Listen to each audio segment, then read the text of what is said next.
قیام پاکستان کے بارے میں ایک واضح پیشن گوئی کر دی مولانا اشرف علی تھانوی نے، اور فرمایا کہ مجھے بہت سے مجذوبوں نے بتایا ہے کہ اسلامی سلطنت 1947 میں قائم ہو جائے گی۔ اسی طرح اب ہم اہل طریقت کی بات کرتے ہیں، اور صرف ایک مثال آپ کو دیں گے۔ پیر جماعت علی شاہ اور پیر مانکی شریف امین الحسنات صاحب رحمۃ اللہ علیہ، ان تمام بزرگوں نے جو اہل طریقت تھے اپنا پورا وزن قائد اعظم کے ساتھ ڈال دیا، اور بلکہ ایک مرتبہ ایک خط میں پیر جماعت علی شاہ نے پیر مانکی شریف کو اپنے خط میں لکھا کہ اب وقت آ گیا ہے کہ ہم دین و ملت کی خدمت کریں، محترم جناح ہمارا ہی کام کر رہے ہیں اور میں چاہتا ہوں کہ ان کی مدد کی جائے۔ اس وقت پیر صاحب نے قائد اعظم کو مانکی شریف آنے کی دعوت دی، بہت بڑی تقریب منعقد ہوئی۔ پیر جماعت علی شاہ نے اپنی بیماری کے سبب اپنے بڑے صاحبزادے سراج الملک سید محمد حسین شاہ کے ہاتھ قائد اعظم کے لیے ایک گولڈ میڈل، ایک تھیلی جس میں 300 روپے اور دوسرے تحائف تھے روانہ کیے۔ پیر آف مانکی شریف نے انہیں بڑی عزت اور احترام دیا اور درخواست کی کہ قائد اعظم اس کانفرنس کی صدارت کریں۔ پھر پیر جماعت علی شاہ کے صاحبزادے نے پیر مانکی شریف کے کہنے پر قائد اعظم کو گولڈ میڈل دیا تو قائد اعظم خوش ہوئے اور کھڑے ہو کر کہا، اب میں کامیاب ہو گیا ہوں، براہ مہربانی گولڈ میڈل میرے گلے میں ڈال دیجئے۔ دیکھیے، ہم نے آپ کو صرف یہ ریفرنسز اور کچھ حوالے ایک مثال کے طور پر دیے ہیں، اس کا ایک سمندر اپنی جگہ پہ موجود ہے۔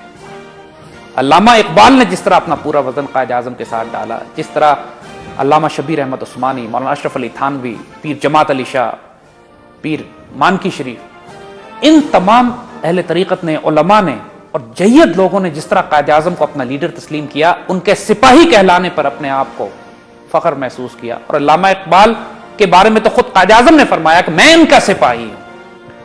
اور یہ سارے بزرگوں نے قائد اعظم سے جس تفصیل سے بحث کر کے، ڈیبیٹ کر کے، گفتگو کر کے، بات چیت کر کے، اور بعضوں کو تو روحانی اشارے ہوئے، جیسے اشرف علی تھانوی فرماتے ہیں کہ ان کو تو یہ روحانی طور پر بتا دیا گیا تھا کہ پاکستان 47 میں بن جائے گا۔ پیر جماعت علی شاہ اور پیر مانکی شریف کے اپنے روحانی تجربات تھے، ایکسپیرینسز تھے، جس میں ان کو بتا دیا گیا کہ قائد اعظم اسلام اور انہی کا کام کر رہے ہیں جو اہل طریقت اور فقراء اور اہل عشق کا ہے، اور اللہ رسول کی ڈیوٹی ہے جس پر قائد اعظم کو لگایا گیا ہے۔ اور پھر شبیر احمد عثمانی صاحب کا واقعہ کہ خود رسول اللہ کو خواب میں آپ دیکھتے ہیں اور حضور فرماتے ہیں کہ یہ میرے مجاہد ہیں، میرا سپاہی ہے جو ڈیوٹی کر رہا ہے۔ تو اس کے بعد کیا گنجائش رہ جاتی ہے کہ کوئی شخص یہ کہے کہ قائد اعظم سیکولر تھے، لا دین تھے، ملحد تھے، نعوذ باللہ سیکولر ایک ایسی ریاست بنانا چاہتے تھے جس میں مذہب اور دین الگ الگ ہو، مذہب، دین اور سیاست الگ الگ ہو، اور وہ اس کی بنیادیں اسلام، قرآن اور سنت اور شریعت پہ نہ ہو، بلکہ ایک ماڈرن سیکولر ڈیموکریسی یا اس جدید نظام پر، سود اور ربا کے نظام پر ہو جو آج دنیا میں قائم ہے۔ ایسے تاریخی جھوٹ بولے گئے ہیں قائد اعظم کے حوالے سے کہ اب وقت آ گیا ہے کہ ہم سارے جھوٹوں کو چاک کریں، اس اصل قائد اعظم کو نکالیں جو امت مسلمہ کے عظیم ترین فرزند، لیڈر، اور اللہ اس کے رسول صلی اللہ علیہ وآلہ وسلم کی خاص برکت اور رحمت میں وہ ایک مجاہد جس کو سلیکٹ کیا گیا تھا اس ڈیوٹی کے لیے کہ آنے والی امت مسلمہ کے عروج کے لیے جس ریاست نے قائم ہونا ہے اس کی بنیادوں کو قائم کرنا، اس کی وہ ریاست کو قائم کر کے اپنی ڈیوٹی مکمل کر کے جانے والا جو مجاہد ہے، وہ قائد اعظم رحمت اللہ علیہ، وہ نہیں جس کو آج ہمارے سو کالڈ دانشور، سیکولر، لبرلسٹ، مغربی زدہ جو لوگ ان کو پریزنٹ کرنے کی کوشش کرتے ہیں۔ آئیے ہم کچھ اور واقعات آپ کو سناتے ہیں قائد اعظم کی اصل روپ، اصل وقار، اصل مقام کو دکھانے کے لیے کہ یہ شیر دلیر امت مسلمہ کا فرزند، اس کی کیا مقام تھا، کیا سٹیچر تھا، اس کا کس قسم کا پاکستان یہ بنانا چاہتے تھے۔ قائد اعظم کے اپنے حوالوں سے آپ کو مثالیں دیتے ہیں۔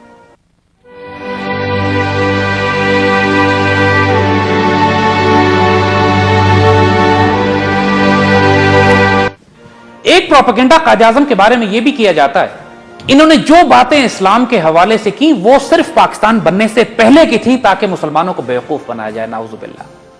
یعنی یہ کہا جاتا ہے کہ پاکستان کا مطلب کیا، لا الہ الا اللہ کا جو سلوگن دیا گیا تھا، یا جو قائد اعظم نے ساری اسلامی باتیں کی تھی وہ صرف اس لیے تھی کہ ایک سٹریٹ لیول پہ عام لوگوں کو متاثر کرنے کے لیے اسلام کو استعمال کرنا ضروری تھا۔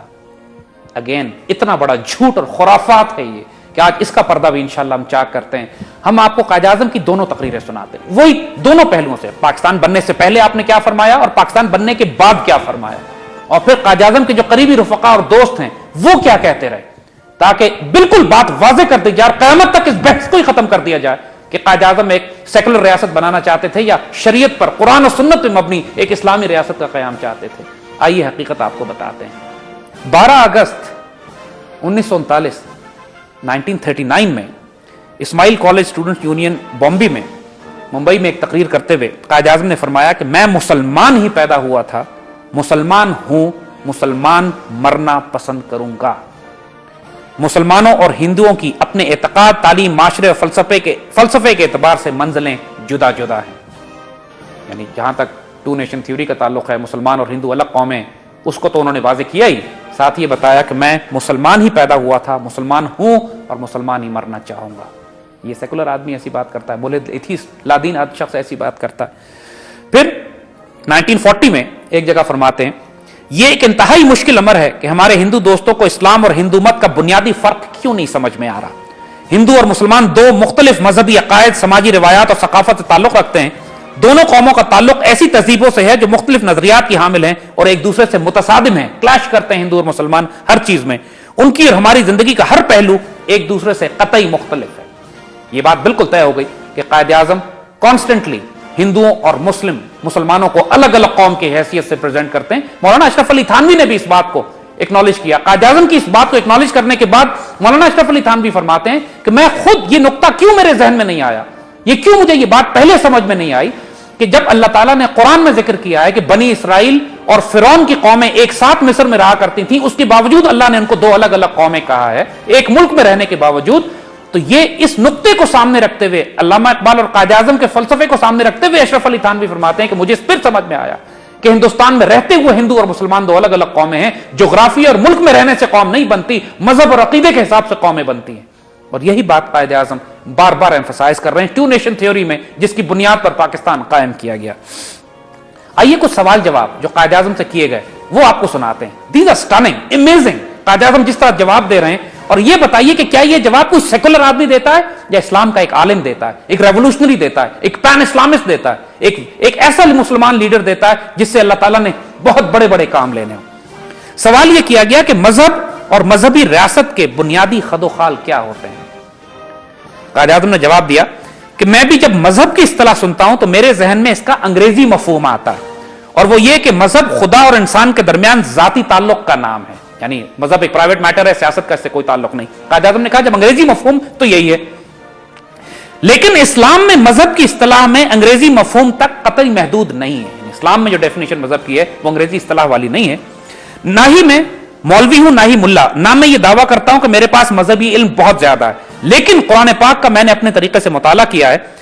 यह अजीम किताब कुरान रूहानी, माशी, सियासी और माशरती और जिंदगी के हर पहलू के बारे में रहनुमाई फराहम करती है। कुरान रहनुमाई फराहम करता है। दूसरा सवाल किया गया कि इस्लामी रियासत के रोशन पहलू कौन कौन से हैं। इस्लामी रियासत का कायद आज़म जवाब दे रहे हैं, इस्लामी रियासत का बुनियादी अंसर यह है कि जिससे कभी भी पहलू तही नहीं की जानी चाहिए, वो ये कि सिर्फ अल्लाह की जात की फर्मा बरदारी है। ये बहुत इंपॉर्टेंट नुक्ता है, इसको जरा नोट कीजिएगा। इस्लामी रियासत में कायद आज़म फरमा रहे हैं कि फर्मा बरदारी और अताअत सिर्फ अल्लाह की जात की है। यह चीज अमली तौर पर कुरान पाक के अहकामात और उसूल पर अमल करने से आती है। इस्लाम में फर्मा बरदारी ना तो किसी बादशाह से मुंसलिक है, ना ही किसी पार्लियामेंट से, और ना ही किसी और इदारे से।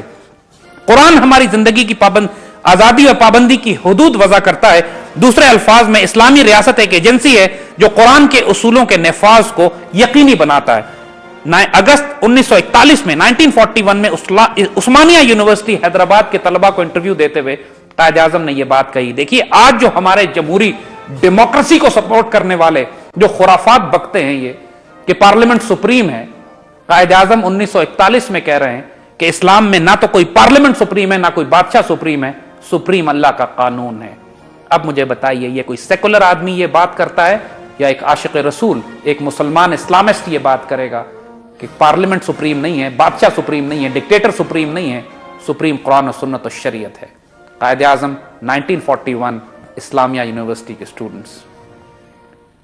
एक एतराज कायद आज़म पर यह किया जाता है कि असल मसला तो सिर्फ इकोनॉमिक्स का था, मुसलमान भूखे मर रहे थे हिंदुओं के नीचे और अंग्रेजों के नीचे, तो मुसलमानों ने कहा कि हम अपना एक निजाम अलग बना लेते हैं, कुछ खाने पीने को मिल जाएगा, इस्लाम को इशू नहीं था। आइए देखें कायद आज़म इसका क्या जवाब देते हैं। 1941 में पंजाब मुस्लिम स्टूडेंट फेडरेशन से खिताब करते हुए कायद आज़म फरमाते हैं ये अजीम मार्का जो हम लड़ रहे हैं सिर्फ मादी फवायद के हुसूल के लिए नहीं है। It is not for economic incentive. ये ना समझना कि हम इसलिए लड़ रहे हैं रुपया पैसा मिल जाएगा, मादी बेनिफिट्स हमें मिल जाएंगे, बल्कि इस्लाम की असल रूह को कायम करना, द एसेंस ऑफ इस्लाम, हम उसके लिए ये कर रहे हैं। इसलिए मैंने ये कहा है कि ये हमारे लिए जिंदगी और मौत का मसला है और इस पर हम किसी किस्म का समझौता नहीं कर सकते।